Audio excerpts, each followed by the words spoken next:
LDComics is a women-led welcoming to all forum run by creators. We champion the graphic novel form, particularly works with an autobiographical voice. Our activity is towards supporting and equipping graphic novelists, especially but not exclusively people identifying as women. Established in 2009 by Sarah Lightman and Nicola Streeton as Ladies Do Comics, today LDComics is run by a committee of published graphic novelists: Rachel Ball, Emma Burley, Lou Crosby, Wallace Eates and Nicola Streeton. From the start, the core of LDC's activity has been the monthly meetings, hosting presentations from invited guests to a public audience in a welcoming atmosphere for networking and making friends. The introduction of LDC online monthlies aims to replicate the joy and stimulation of our physical meetups. Everyone is welcome.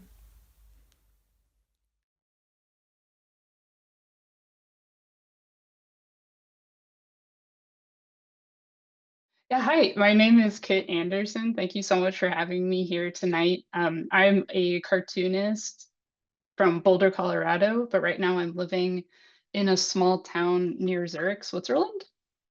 Aside from being a cartoonist, I'm also a comics editor, an occasional print designer, and production person. And right now I have 2 books out, which I'm excited to talk about.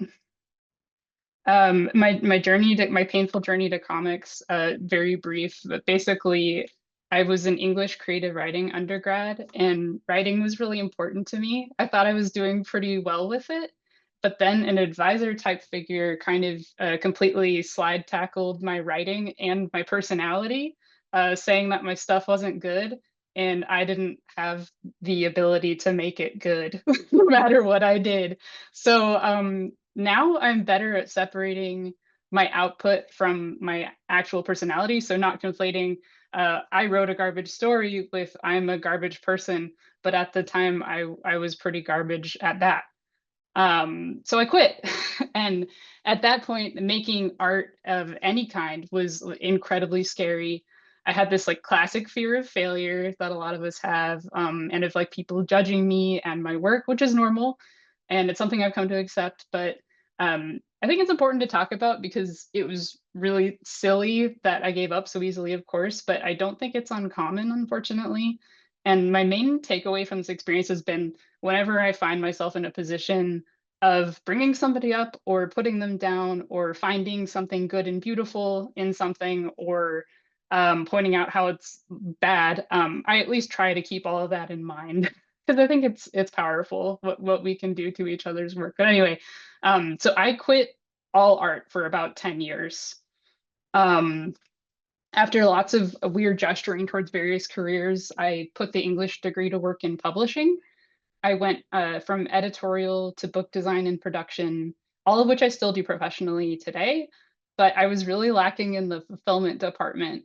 And after 7 years, I think, I started using my lunch breaks to like go watercolor with my work friends or go read at the nearby library branch. And I kind of discovered comics again. And yeah, they somehow, and I'm not exactly sure, but at some point they just really became my focus, like this thing I was kind of obsessed with. Um, from the beginning, I think they just felt really different. It was this whole other form to explore without all of this baggage that I had from prose writing. And also, like, they were really hard for me to figure out. Like, they were this whole other language to explore, it felt like, in this own like modality.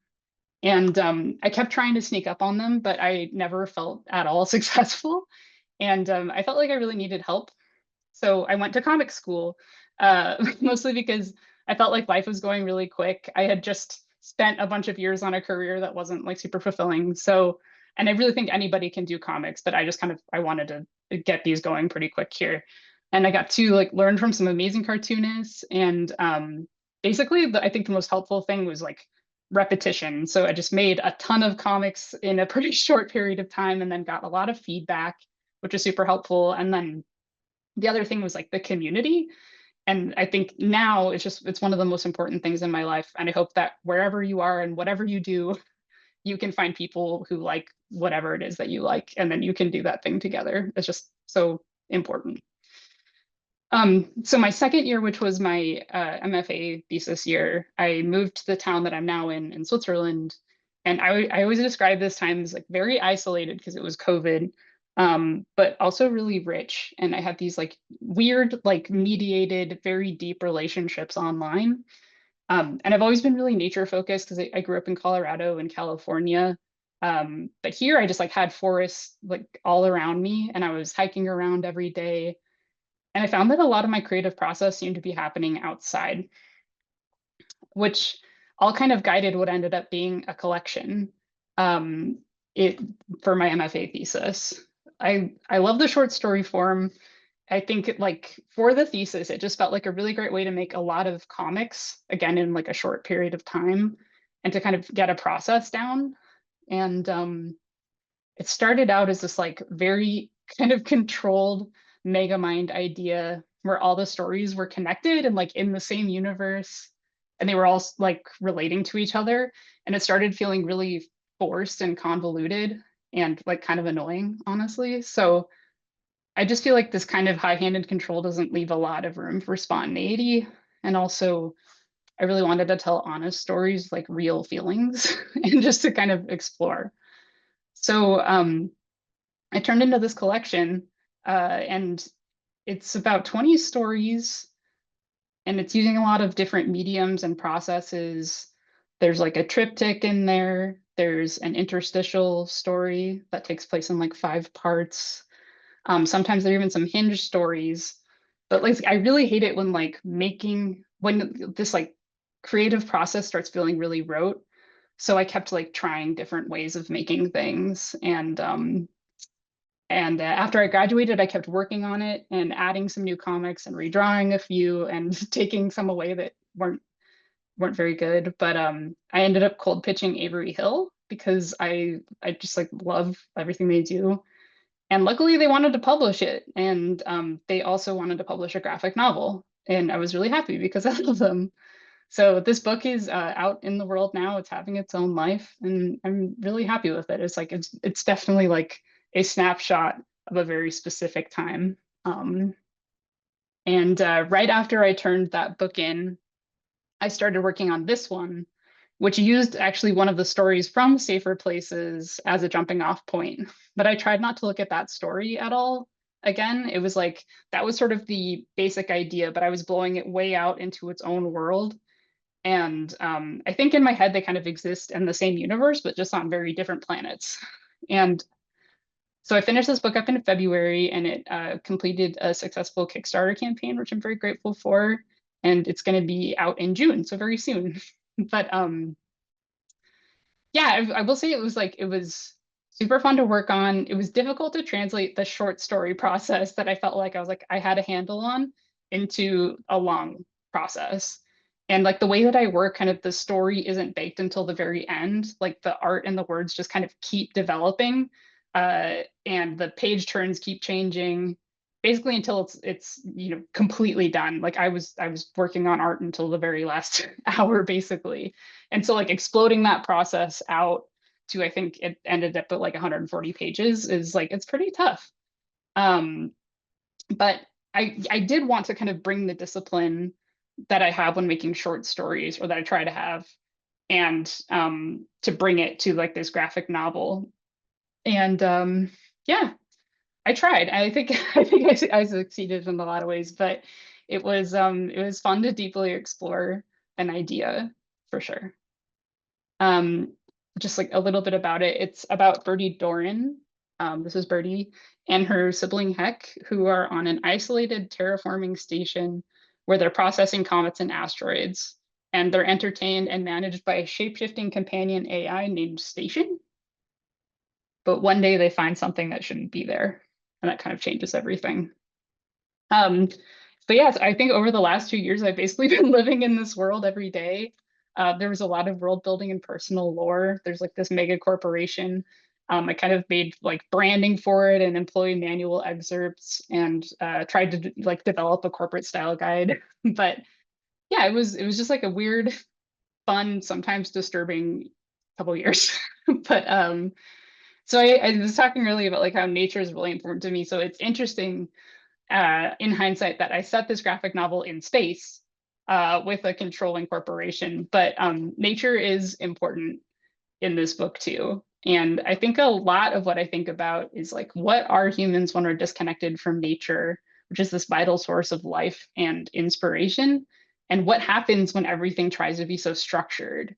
And I see this in me all the time. Like I have this tendency to be highly controlled, like in my comics making process, for example.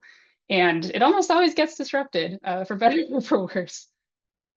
But yeah, so like these fixations, I would say, are highly generative. And I think like for that was like a big idea that I could blow out into a graphic novel and just something that I wanted to explore like extensively.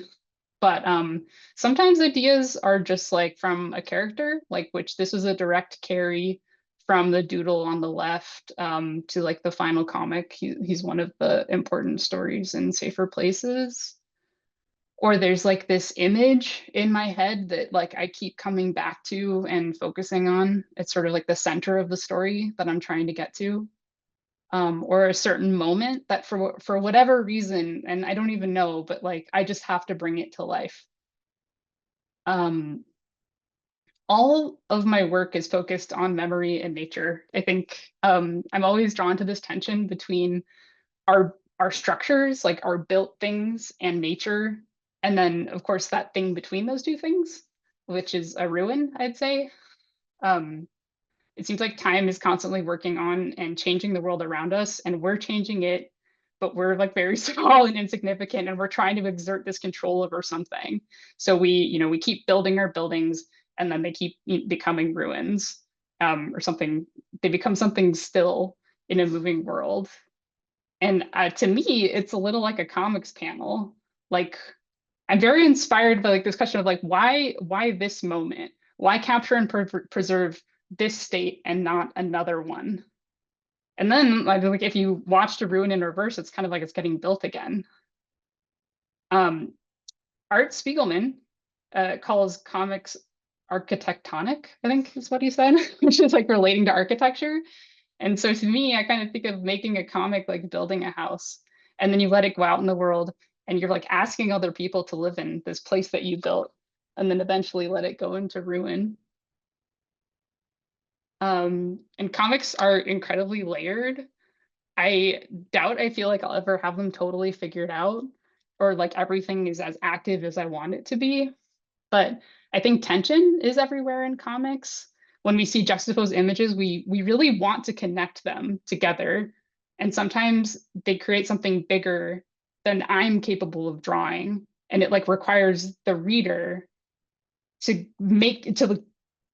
give the comic meaning, if that makes sense. Like even here, the reader is required to fill in the space between the frames. And even when the frames take place over a very long period of time. And I just feel like when all these parts are working together well, it feels like a direct connection between the cartoonist and the reader. So I just see this as like a tension between transmission and connection. There's also this tension, maybe my favorite one, between ideas and execution. I feel like my drawing skills almost never match what I want them to do. Sorry. Every panel on a page can have some way that is better than I imagine, but it's also always falling short in some way too, which can be really disappointing. But maybe we get close enough sometimes, or maybe we find something else along the way. Like when I sat down to draw final art and this is what came out, I was like, you know what? I love this little guy. And also just like the effort is so important to me. Making comics to me feels like, or I mean, really any creative endeavor is like this whole journey of choices. And I think like it's not about valuing the idea, it's about the work and the choices that I'm putting in throughout. So while creativity is sometimes magical, for me, it's just hours and hours of head down work to get my vision onto the page, and almost always in some way failing. So maybe, I don't know, if like to stretch the metaphor some more, to me, it's like the idea is the structure and the execution is the nature or the ruin. But maybe I'm taking it too far. But either way, it all feels really important to me. There's also this tension between success and failure that's always built into comics. Something about that is really cool to me. It's like how it's all about how it's all working together in the end. And on balance, like, was this thing that I made a success or a failure? And I feel like with all my comics, I'm trying really hard, but there's always a risk that it doesn't work. And the result is that like the connection isn't made. And I think the only failure would be if I quit again, right? I'd be honored and grateful if you read my comics, especially maybe Second Shift, the one that is coming out in June. But the thing that I most want people to take from me is that um, you can take it from somebody who spent 10 years without making a single creative thing and then figured out how to do it again. That wherever you're at in your journey, if you do quit, creativity will be there for you, like when you're ready for it. And I neglected this part of myself for years and was able to come back and like to change something that felt really fundamental. I felt like very stuck in this inertia and like this building that was me wasn't going to change. But that was pretty arrogant if you think about it, because something like nature, or in my case, it's often the desire to connect, it always finds a way through if you let it. So I think I was talking really fast because I'm at the end. But thank you so much, everybody. Let me know if you have any questions.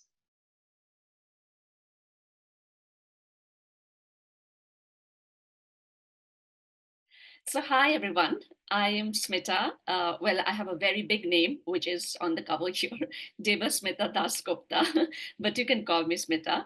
I'm from India, from the eastern part of India, which is, there's a city called Calcutta where I was born. My parents still live there. I grew up there.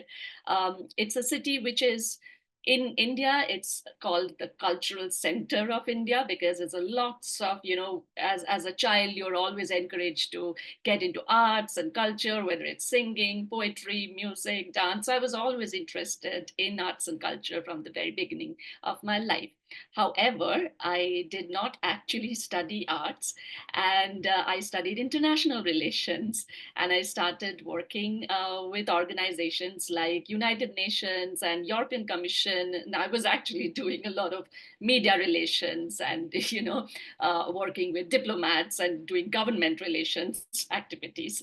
Uh, but at the same time, I was always still interested in storytelling, in visual storytelling. That was more of a hobby until in 2010 it started to become a profession, and that was because my first picture book illustration was published by a publisher in Delhi. At that point I was living in Delhi, in India, and that's how my journey into the publishing world started.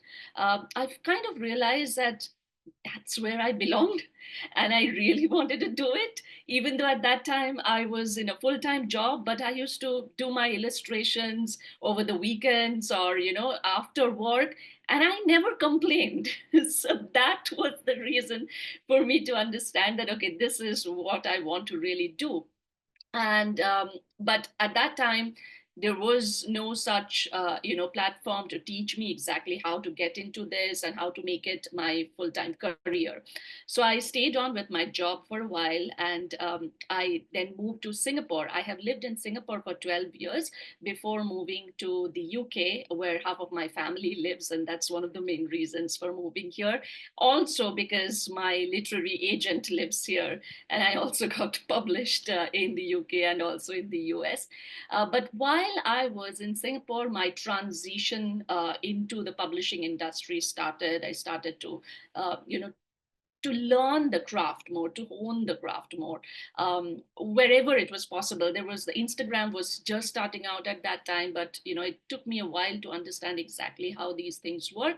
But finally, in 2017, I gave up my job and decided to just become a full-time author illustrator. Don't know why I did that, but it kind of um, it's still there, so I'm still hanging in there. So let's hope that I will still be there. So at this point, I'm an author illustrator. My first graphic novel was published in 2018. That's called Nadya. This is the first graphic novel which I published, and it was from Scholastic. There's an interesting story behind this. I won't get into that. My second graphic novel then happened, which is called Terminal Tree. It's by Penguin Random House, Asia. And then my third graphic novel happened with HarperCollins India. And now today I will be talking to you about Faiza is a Fighter. This is my fourth graphic novel, which was just released on 7th of May. And it's published by the Lerner Publishing Group. It's actually an imprint under the Lerner Publishing Group called Soaring Kite Books, who first, got me the contract. Now, I want to share a little bit about why Faiza's story matters to me. And definitely, I would also like to get into the details of what is the backstory of Faiza, also my artistic process, and why I tell the stories that I want to tell. So, to me, when I'm thinking of a story, my stories always start with a character and a name. Like I said in the beginning, I have a very big name, Debasmita, which is actually an interesting name because it's a Sanskrit word which means the smile of God. So when I was born and my mother first told me the meaning of my name, I got very intrigued by all these ideas of names, how names can inspire you, can influence you, influence your identity or personality. And somehow that stays with me. And when I'm writing stories, my characters always have a certain name. And for me, it's like when I find the right name for my character, the story begins. The character starts speaking to me. So for Faiza, when I found this word Faiza, which means victorious or winner, it's an Urdu word, it's a Persian word actually.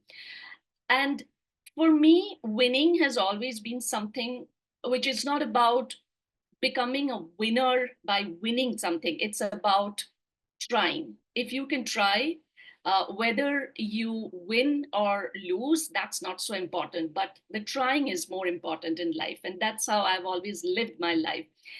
And when this name came to me, the first set of words that I have also used in the book is it's kind of an anthem in the story when there's a story of a father and a daughter, and the two of them, when they start communicating with a poem. And the poem begins like this. The father asks the daughter that, who are you? And she says, Faiza says, I'm a fighter. What will never go away? My fighting spirit. If you fail, I will try. If you fall, I will rise. When in doubt, I close my eyes and say out loud, fight, Faiza, fight. So I always feel that, that fighting spirit is something that is needed in your life.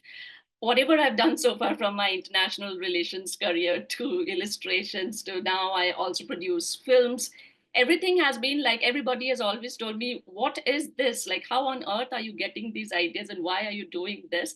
But somehow I wanted to try it out, to give it a shot, and that's how it has been. So a little backstory for Faiza's story. So the story of Faiza, it has many layers. So for example, in the story, I have talked about aspiration. It also talks about the difficulties in living in a place like, in the mountains, the challenges of living in mountains. Talks about natural disasters, talks about bullying in school that happens to the main character. It also talks about some supernatural elements. But at the core of it, this story is a father-daughter relationship. And I'll tell you a little backstory here, why it's so important, why this relationship is so important. I started a page in 2012, a Facebook page called My Father Illustrations, which actually gave me the recognition as an illustrator. And how that started was I stumbled upon a TED Talk on YouTube. And it was by this Afghan lady called Shabana Basij. And she was sharing her personal story where she said that when she was a young girl in Kabul, it was at that time under the Taliban regime. And as a girl, she was not allowed to go to school. But her father said that you have to go to school. It doesn't matter whether you are a girl or a boy. So she used to dress up like a boy and she used to go to school because the father said that the Taliban's can take away everything from you except what you have here. So you have to study. So Shabana's story is, I mean, her story is a great inspiration. So it moved me so much because she studied and then she completed her master's and now she runs a school in Kabul for other girls. That story was so fascinating that I wanted to just create something, as a response to that story. So I created a comic strip and I created a page called My Father Illustrations and I posted it. Somehow that page started to go viral. It was reported by the Huffington Post, it was reported by many other news platforms.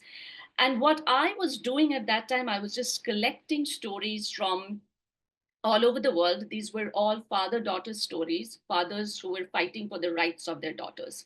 And I ended up, the page now is dormant, I can't do it anymore, but I ended up sharing about 350 stories from 56 countries. And that was all happening while I was doing a full-time job. And it was only possible during like the weekends when I was doing my research and sharing these stories. So those stories have stayed with me and they have taken many different directions in my life while I started creating, the graphic novels, the graphic novel stories that I wanted to create. So whether it's in Nadya, which is a story about a 13-year-old girl going through the separation of her parents, or Terminal Tree, which is a story about a Muslim girl in Kashmir in India who wants to be a jiu-jitsu champion, or Faiza is a fighter who lives in the mountains of Himalayas in India and wants to become a boxing champion. A little bit about the setting of the story as well, I wanted to share, and also why this kind of story is what I wanted to tell. So the story is set in a place in the northern part of India called Himachal Pradesh, where you have the Himalayan mountain range. Now, I, as a child, have been very fortunate to be in the Himalayas many, many times. My father loved mountains, and because of him, I started loving mountains. And we have been to the Himalayas so many times. So it was kind of obvious that at some point, if I have to tell a story, there will be some, mountain in it. So all my stories, actually, so far, all the graphic novels I've created, there is the presence of mountain. This particular story, I visited this village. It's a small village, a small hilly village at the foothills of the Himalayas. It's a beautiful place. But the most important thing when I was there, what I observed and that intrigued me were the women in that village. So the place is full of hardships. I mean, you can imagine it's mountainous terrain, so you don't have to go for workouts, right? You're just going up and down the road and your workout is done. But still, and of course, there are also very poor families, resources are scarce. There are, threats of natural disaster all the time. But when I met the women in the village, they were so empowered, they were full of confidence. You come with this kind of a baggage. Sometimes I feel like when you come from cities, you think rural women will be very vulnerable and they will not understand what you're trying to tell them. But it was just the opposite. When I met them, I felt like they were so educated, understanding, confident, fully empowered. They had a strong voice. They were even participating in the local government procedures. So that, like, the local village chief was a woman. So all those things really inspired me. And that's why when I wanted to tell this story, I wanted to tell this story of a confident girl from that part of the world. Because I think, one trouble with traditional publishing could be that sometimes you have too many gatekeepers who tell you what stories to tell or what stories sell. And that's why you have to create those stories. And me being a South Asian or, a person from India, I come across a lot of times that there are certain narratives of South Asia that have to be shown or presented through the stories that I can tell. And I refuse to accept that, because I want to tell the stories that I have seen, I have lived, I have perceived. I want to tell those stories. And Faiza is a Fighter is definitely that kind of a story, which I have seen very, very closely. I've observed those characters very closely. Quickly moving on to my art making process. So I start with very, rough sketches. First, after I have the manuscript, I write the manuscript first, and then I start with character sketches, and then I start doing like the panel structuring. The text comes much later when I start putting them in design, and that's when I start inserting the text. One thing that I do a lot of times in my illustrations, those of you who may have seen my work on Instagram would know, I'm fascinated by fabric motifs, fabric prints. And so a lot of my illustrations are done in mixed media. So I photograph a lot of fabric material.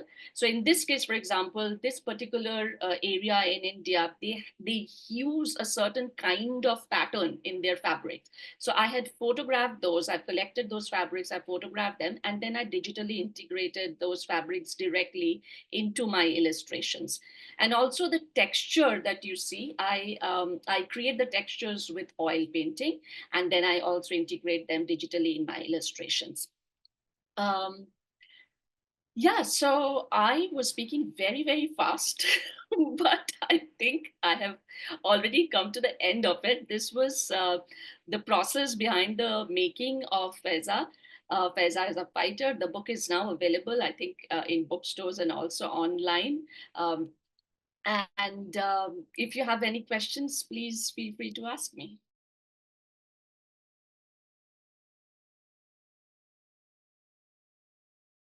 Hello, everyone. I'm not going to talk about my previous career because I'm 52. This is my 8th book, and I handed it in for the final time, hopefully, this morning. So I'm just too excited about Patchwork, and I'm just going to talk about Patchwork. So it's a graphic biography of Jane Austen. And in parallel with Kit, actually, hang on. Start my timer so I don't just talk forever. In parallel with Kit, my story actually does involve stopping working because I was ill for 4 years with ME CFS, really seriously ill, in that I couldn't leave the house for much of that time. And as part of that, I had to give up being a graphic artist and kind of let go of being Cartoon Kate. And instead I discovered sewing. And in particular, I discovered quilting and patchwork. And there's things that I really like about just sitting down with the fabric, because it's a purely right brain activity where you've just got shapes and colours and form. And so I really enjoy creating patchwork items, not necessarily always quilts. But the other thing I like about Patchwork is that the stories, the fabrics themselves have sentimental value. Like from left to right on this, you've got the tiger fabric that I made a dressing gown for my sister from. And then you've got the girl dancing, which is off the little sundress that I made. And then the blue fabric is my granny's curtains. And then the weird brocade flies come from my friend Emma, who found those curtains in a squat. So when I discovered that Jane Austen had made a quilt, it just gave me this really inspiring framework for creating a graphic biography of her. There's not just the fact that Jane Austen made the quilt in 1811 with her sister Cassandra, Martha, who lived in the house with them, and her mother, Mrs. Austen. So some of these fabrics will have been worn by Jane Austen, but it immediately gave me much more than that in terms of visual metaphors. So I can use the fabrics to tell Jane's story. Like here, I've got a couple of them as her mother's bed gown and bed curtains. And this is the same as Smita, you do with the fabrics that you scan in as well. I was love seeing that little resonance there. Yes, there's a few of them. But the other thing that I sort of invented this process on the previous graphic biography that I did. So I did a book called Red Rosa about Rosa Luxemburg. And if I'm going to choose a subject for a graphic biography, it has to be somebody who has a large written body or written or recorded body of their own words, because I really want to use somebody's own words to tell their story. So what I did with Austen was I sat down and I read all her novels and her letters and various biographies, but I particularly honed in on finding little quotes from her novels. And then I started to pull those out and basically deconstruct her life story.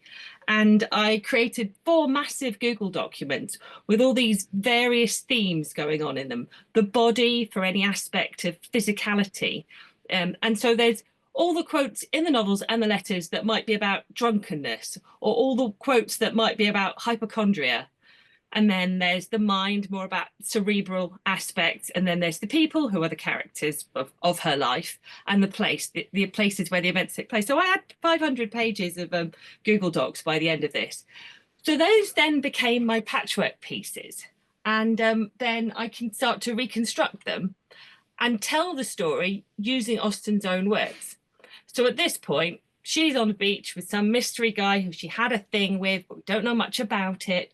But when it says that when they sympathise in the delight of the light, fresh feeling breeze, that's a quote from Sanderton. Beginning to breathe very quick, Jane feels 100 things in a moment, which is a kind of a quote, slight misquote from Persuasion. She knows what to say. Her eloquence is only in her eyes. From then, the 8 parts of speech shine out most expressively, and he can combine them with perfect ease. That's from Northanger Abbey. But you wouldn't know. So I kind of stitched them together to create the dialogue. Why is it not working? So the same when because we don't have a very good record of Jane Austen's life. She wrote loads and loads of letters to her sister Cassandra, but Cassandra burnt 90% of those, leaving all the most boring bits and taking out all the juicy stuff, which is absolutely gutting from the perspective as a biographer. So when I want to hear about how, evoke what Jane thought about, say, her house that she was about to move into.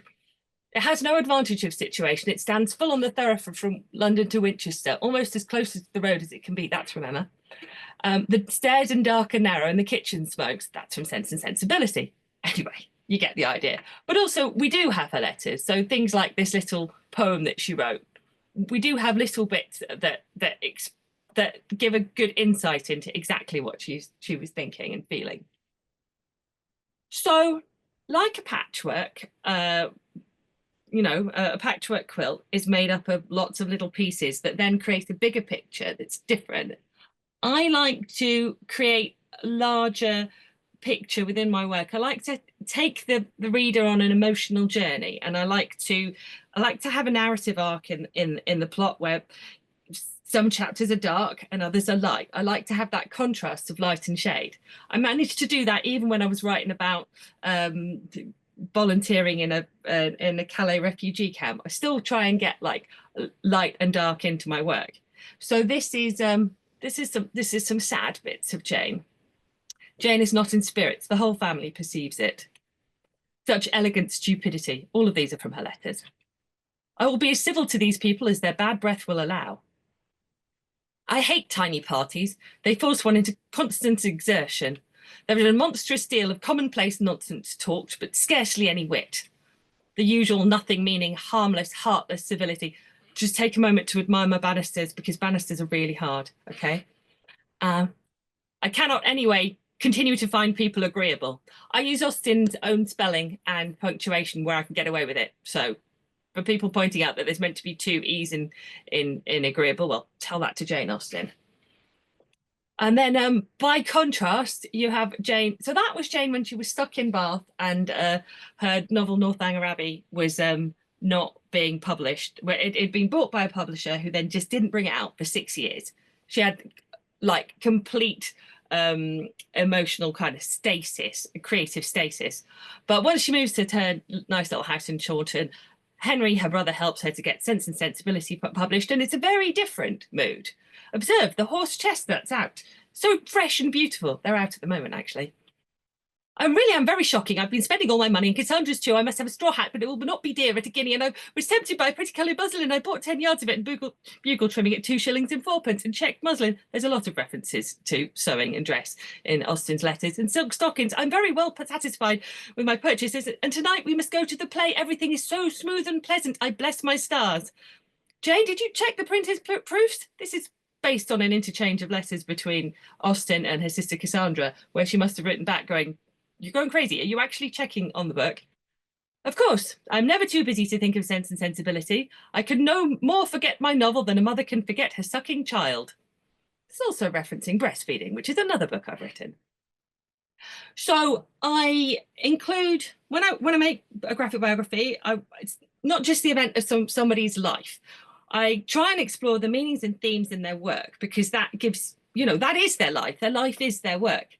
And Jane Austen has some fantastic juvenilia, which I think the average Pride and Prejudice, you wouldn't necessarily know from watching a costume drama adaptation. For example, Cassandra proceeded to pastry cooks, where she devoured 6 ices, refused to pay for them, knocked down the pastry cook, and walked away. So I like finding the interesting and quirky sides of Austen's work here. There's a lovely bit in Emma where she goes, "My being charming, Harriet, is not enough to induce me to marry. Indeed, I have very little intention of ever marrying at all. But you will be an old maid, and that's so dreadful. A single woman of good fortune is always respectable and may be as sensible and as pleasant as anybody else." So despite being a writer of romances, she has these unromantic themes in her novels. Since I thought I should actually include some of the romantic side of her work, I've managed to do a bit which kind of, where this is an early meeting between Catherine Morland and Henry Tilney, where the conversation focuses around dress. This is a favourite gown, though it costs but 9 shillings a yard. By the way, gown in Austen's writing means the fabric as well as the finished garment. So you buy the fabric and make it into the gown. So when she says it's a favourite gown, you can either be talking about either fabric or dress or a frock. This is a favourite gown, though it costs but 9 shillings a yard. That's exactly what I should have guessed it, madam. Do you understand muslin, sir? Particularly well. I always buy my own cravats and am allowed to be an excellent judge, and my sister has often trusted me in the choice of a gown. Mrs. Allen was quite struck by his genius. Men commonly take so little notice of these things. You must be a great comfort to your sisters, sir. And I hope I am, madame. And pray, sir, what do you think of Miss Morland's gown? It is very pretty, madame, but I do not think it will wash well. I'm afraid it will fray. How can you be so? She'd almost said strange. So I really enjoyed the aspect of exploring sewing and the creation of sewn garments in the book. I also went nerdily down all kinds of rabbit holes about every single historical detail of Regency life. It's a particularly well documented area of history, and it's fascinating because the Regency contains all of the kind of germs of modern capitalism, of empire, but also kind of interspersed with a feudal kind of traditionalism. It's an absolutely fascinating period of history. Anyway, I mean, in this book, I could tell you the date that kind of fireplace came in, and these are little, and I've researched the picture frames. That's her actual workbooks. I could tell you the names of the garments. I could tell you how you sew them together. I just absolutely went all in on working out exactly what it was that I was drawing. But in Austen, women work. They work at sewing. It is needlework. And before the invention of the sewing machine, it occupied women almost all the time. And I've never seen any aspect of that in any Jane Austen. No screen drama will show you Emma or Lizzie Bennet sitting there making things and sewing things and creating things, but they did it all the time. And so I get to show the Austen women in the act of creating their patchwork. I drew this frame, yeah. I drew the frame where Cassandra's laid all the little pieces out. And then I found myself thinking, oh, she should get her mobile phone out at this point and take a photo of that arrangement so she can remember what she's done. And then I thought, she probably didn't do that. So yeah, I got to show them making the quilt itself and the quilt position in their life. But one of the things that I was really interested in as well is one of the things I found so inspiring about using the quilt to tell Austen's story is that the quilt exists as an artifact. And as such, the fabric of it is a record of a much wider set of industrial, social, cultural, and global relations. And so I created a 36-page embroidered prose story of the material conditions whereby the fabrics of the quilt came into existence. So this is the British. This is an embroidered representation of the British East India Company. It's a fictional representation because it actually wouldn't have been an Englishman standing in a weaver's hut. It would have been an intermediary company agent. There was remarkably few English people in Bengal administering the work of the British East India Company at this time. But this, I think, it shows you something about the relations between the two. And then from there, I managed to tie in the little threads that connect Austen's family to the story of the creation of the cloth. So here we have chintz printers printing out fabric, and then the British East India Company is carrying the products. 75% of the business of the British East India Company was textiles. It's the incredible heritage of Indian textile workers, which was then systematically dismantled and undermined by unfair trading practices once the British Industrial Revolution started flooding the world with cheap cloth exports. So cloth is really central to empire, which I didn't know before I started researching the story. And also, Frank, Jane Austen's brother, was literally captaining the ships that escorted East India Company produce. We have the linen that is in the background of the fabric, and that's like my family's part Irish. And so I got to show a representation of the uprising of the 1798 rebellion from colonized Ireland, and the fact that Jane Austen's brother Henry, who was a member of the militia, was over there in 1799 being part of the efforts to execute and deport and arrest and arraign the United Irishmen. We have so it just so happened that I structured the book. So the first half of the book is all of the fabrics of the quilt, and the second half of the book I take as my metaphor the papers that the fabrics were then folded around. And this occupies a central point. So it's a fixed point in time in Jane Austen's life, which is 1809. And again, before I started the book, I had no idea that is just at the point when the Industrial Revolution is in Britain is absolutely accelerating at a rocket's pace. And you have the ubiquitous use of child labour. And I read some really harrowing accounts of children who grow up in the factories with really horrendously rickety bones. And they don't know that it's because they have got such inadequate diet and because they never see daylight. They don't know that it's anything to do with vitamin D deficiency. So they say it is the pressure of standing at the loom all day that causes their feet to drop and splay. And then, of course, that cotton that is feeding the Lancashire mills, that comes from enslaved people in the southern states of the US. And again, it's just right at this point in history that is exploding.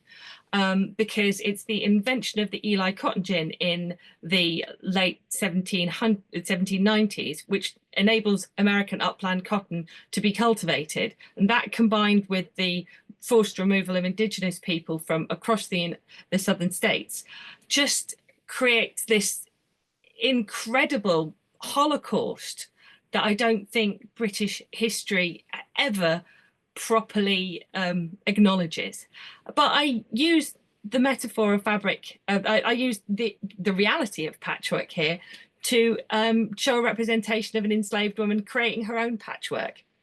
because it has always been patchwork, as well as being a big fancy lovely counterpane for your posh mother with all your lovely chintz fabrics in. It's also been part of the idea of make, do and mend, and people bringing decoration into their life however they want to.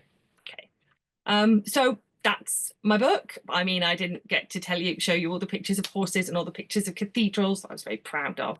It's coming out from Verso Books on the 28th of October, and I'm Cartoon Kate on all socials, except Twitter, because that can fuck off.